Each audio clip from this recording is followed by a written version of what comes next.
The problem with roofers is that they think like roofers. So in this video, I'm going to break down the 5 telltale signs that you're running a roofing company like a roofer and not a business owner. This video is for owners and managers who are running a roofing company, because what worked in 2019 is not what's going to work in 2025 and beyond. Change is coming whether we like it or not. No, this is not just doom and gloom. This video is designed to empower you to survive through the changes with the economy, with financing rates going up, with changes with insurance, AI, technology, PE, all of that and more. Because on the other side of the fear that many of us experience as we face change lies opportunity. And our biggest opportunity right now is to learn how to run a business that just so happens to do roofing, so you can stop competing in the sea of roofers who think like roofers. Let's get started. Roofing sales is personal development in disguise, and the reward for growth is life-changing. I hope my content helps you create a richer life and bank account. The first telltale sign that you think like a roofer and not a business owner is when all you focus on is revenue. If all you focus on is revenue, you overlook the obvious. Now, there's a saying that revenue is vanity, profit is sanity. And it's amazing how many people you may meet in the roofing world, and there's a lot of chest-thumping ego about how much revenue they're making, as if the size of the company dictates its health. But I want to ask you this question. Would you rather run a $5 million a year roofing company with 20% net profit, or a $10 million a year roofing company with 8% net profit?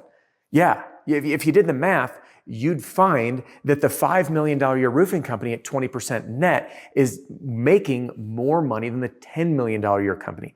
Now, this type of thing is something I see a lot, because people chase revenue and owners will often overlook the financial health of their business. They start answering questions like, how much should I pay my team, by taking advice off of the internet or social media groups without factoring in a holistic picture of what it actually costs to run their business. Now, these business owners don't know their numbers, do not have high levels of financial literacy, and as a result, run themselves into the ground. In fact, I had a client once that scaled down, as they called it, from 15 million to 8 million, and they started making more money because they were rebuilding a business that was actually profitable. Now, one of the biggest pitfalls with roofing as an industry at large is the liability that we have.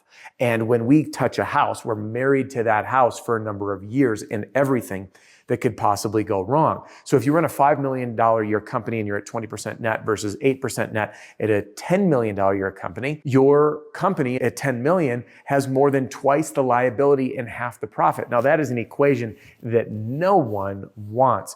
Now, oftentimes you don't look at this the right way until someone gut checks you. And that's what's so valuable about the people you surround yourself with. Now, I say to take the idea of like-mindedness, and I want you to crumple it in a ball and chuck it out the window, because like-mindedness creates an echo chamber and a cult. It's important for you to surround yourself with value-aligned people, because when there's value alignment, you can have different perspectives and different ideas that align around one value that challenge your view, which as an entrepreneur, you should hope that people challenge you, so you can then gain a fresh perspective, because there's nothing more valuable than perspective. This is one of the things that is so rich about the community at the Roofing and Solar Reform Alliance. Number 2 on the list, the telltale sign that you think like a roofer and not a business owner. If you start thinking that I need more leads, and leads are the cure to all of your problems, you are thinking in all of the wrong places in the wrong ways. And here's what I mean. For many of us, we think, hey, my business is suffering, I need more leads. Now, what does it take to get more leads? Generally, more money, investing in marketing. Now, there's a lot of pitfalls with that, but I'm just going to focus right now on some very simple fundamental rules of business. See, there are 4 KPIs, or key performance indicators, that you need to be measuring. And you know what? Let me take that back. I don't know what you need. Let me say this. These are the ones that I look at and have helped me double my business year over year. And they are the following. Number one is your set rate. That is the number of leads that come into the office that actually get converted into an appointment.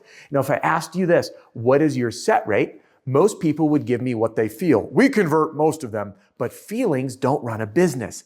Data does. And my guess, if you get into your analytics, you'll find that you're somewhere in the 70-ish% range. You know, it's not difficult to take that number and punt it up to 80, 85, or 90% by simply auditing the phone calls that come into your office or your process, hearing it how people screw some things up because they weren't trained otherwise, and then giving them a script to fix it. And when you increase that number, instantly, if you go from 70 to 85%, you just had a boatload more leads without spending even more money. But it gets better, because let's take a look at number 2 on the list, the KPI, which is your close rate. Now, it's no secret that most every roofing company wants to increase their close rate, but most folks are not operating at the optimal level. So instead of thinking, I want to get more leads, why don't you shift your mindset to, I want to get more juice from the squeeze. I want to set more appointments and convert more of those into sales. Now, that's again done with training in a sales system. Number 3 on the list. This is your average sale price.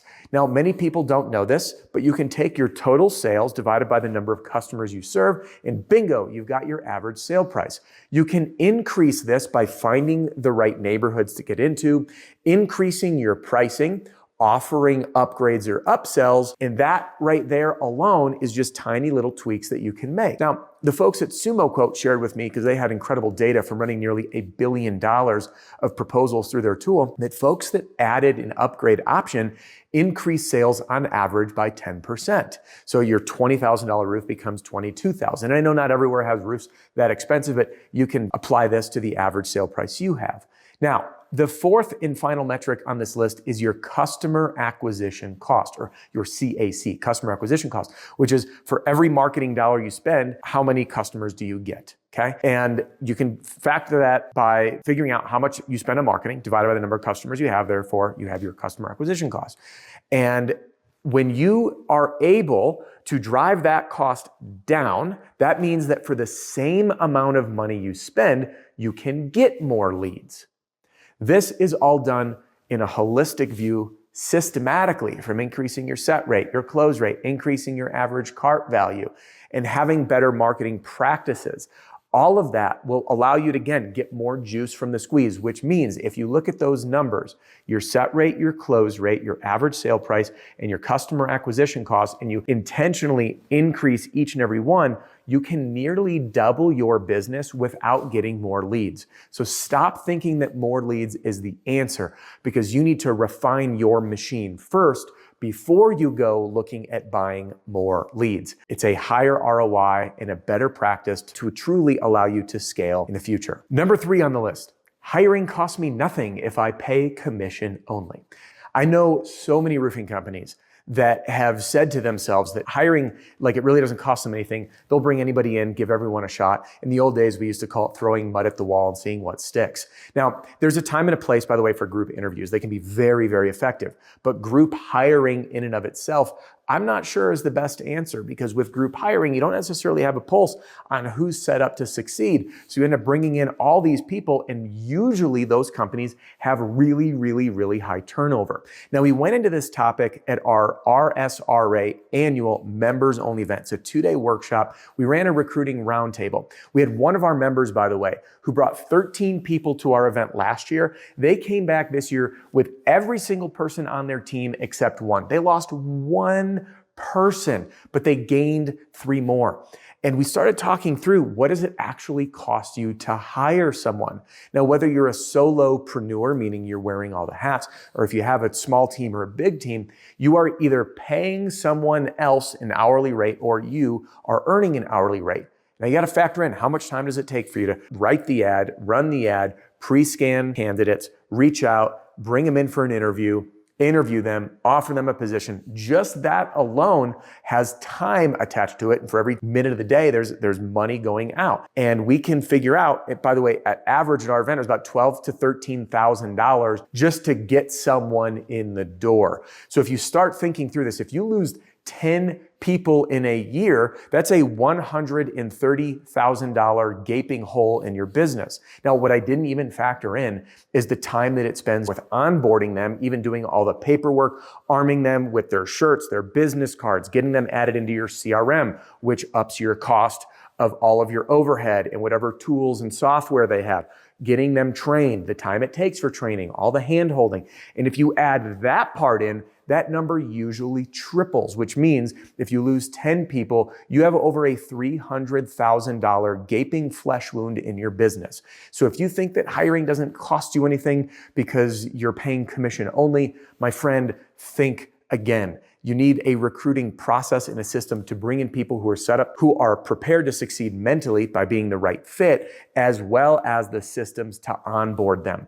In fact, this picture right here shows the top 3 fears about recruiting. Now, these fears about recruiting, they came as the following. We had 84 roofing companies in the room at our annual workshop, okay, 84. We got into small groups and everyone shared all of their fears. And what happened is, okay, so we got everyone together and then we got them to share them. We ended up with a list of 13 unique fears. 13. We had everyone vote on their top 3, and there you have it. That is the top 3 fears of 84 roofing companies when it comes to recruiting. And you're gonna find, as you look through this list, how many problems do you actually see? Because to me, I really see one. And that, my friend, is lack of a recruiting system. Number 4 on the list. As an owner, I should still be selling because I'm making all this money. Owners frequently come to me and they share with excitement that when they sell, they get to collect, quote unquote, all the commission because they're not doing splits with their salespeople. So some people say, hey, well, I'm making 30% commission on my sale. Well, let me tell you a story of a roofing company owner that I spoke with. He had a roofing company that was doing $12 million a year and was proud to be making $1.7 million a year, which, by the way, is fantastic income. But then he said to me, I am selling $3 million a year myself and I get about 30% of my commission on those, which means he's making $900,000 a year on just his commission. Okay. So we pull out the 3 million. He went from a $12 million a year company to a $9 million a year company. And if we take the 1.7 and we pull out the 900,000 in commission, what's left is he's making $800,000 a year on a $9 million a year roofing company, which means he's netting less than 10%. Which goes to show you this. This particular owner has a problem because his roofing company isn't quite that profitable. In fact, it's losing money in likely many areas. When I say losing money, I don't mean like in the red. What I mean is they are hemorrhaging cash in certain areas. They're too overhead heavy. Maybe they're paying too much in commission because the owner now has a very high paying job. By the way, there's nothing wrong with having a high paying job. However, by removing his sales, we get a holistic look on his business, and his business on his own, should he wish to sell or exit, isn't that valuable when he's removed from it because he's making a large percentage of the sales, and his income is more than half of it is from his own sales. So as an owner, it's important to get yourself out of selling to build a financially healthy and stable company that can grow without you. So whatever point you decide to exit, which you will exit your business, it's just, are you going to celebrate or are you going to cry? And my hope is you have a business that someone would want to acquire so you can celebrate. And number 5 on the list, I can't keep people. If you struggle with keeping people and having high turnover, there is a very fundamentally simple question you can ask yourself that will change all of that. See, many roofing company owners or leaders, they bring people in and it's like, hey, I did it, so can you? And they have a unknowingly selfish view of the world. Like, hey, you can help me grow. You can help me make money. And by the way, I did this, and whatever you put in, you'll get out and you'll make life-changing money. But that's not how people think. If they thought like that, they'd go start their own thing. So you need to ask yourself this one simple question, and I would write the answer down. Why should you want to sell and work for me? What's in it for you? And when we start having this approach to investing in our people, in creating a culture that people want to be a part of, we get to create what many of the roofing companies in the Roofing and Solar Reform Alliance are doing. And by the way, sharing how inside our community. It's the beauty of value alignment as people peel back the curtains and share their winning secrets to help other people get ahead. And they share their system for doing this, their weekly training schedule, their onboarding process, who they look for and why. We're able to do hiring ad live critiques inside our community, sharing roundtables, again, on where we find talent, how we're recruiting them, bringing in experts like Jonathan Wisman to present on the topic. By the way, he runs a company called Who Hire. The dude is an incredibly talented person in recruiting. He wrote the book, The Sales Boss. This is the type of conversation that occurs so you can learn from other people. So I want you to do this right now. Write down the answer to this question. Why would someone want to work for you? And if you can't hand that to a complete stranger and have them read it, be like, I want to kick down your door and work for you, then my friend, that is the problem you're having. So there you have it. Those are the 5 big red flags that you are thinking like a roofer and not a business owner. And by reframing these 5 things, you, my friend, are going to start running a business that just so happens to do roofing, so you can take your business to the next level and survive in 2025 and beyond as we all experience the struggles and changes that are inevitably happening. Now, if you are someone that wants help with your recruiting and your hiring and all of that, in my free training center, there's a link below. I've got brand new checklists, a pay plan checklist, a recruiting checklist, sales training checklist that are free. There's no catch. Get them in the link below or go to adamsfreestuff.com right now. Hop into this next video because I'm going to show you the 9 ways to build and keep an incredible sales team. Thanks for joining me in this video, and I'll see you in the next one.